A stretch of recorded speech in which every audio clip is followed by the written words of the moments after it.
अस्सलामुअलैकुम।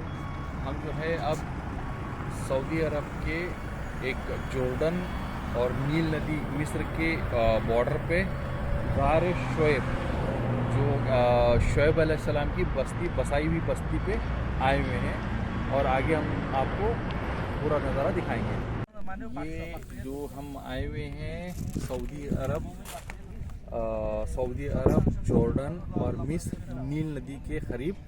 पीछे का ये पूरी जो है उनकी बस्ती है, उनकी बस्ती है पहाड़ों पे।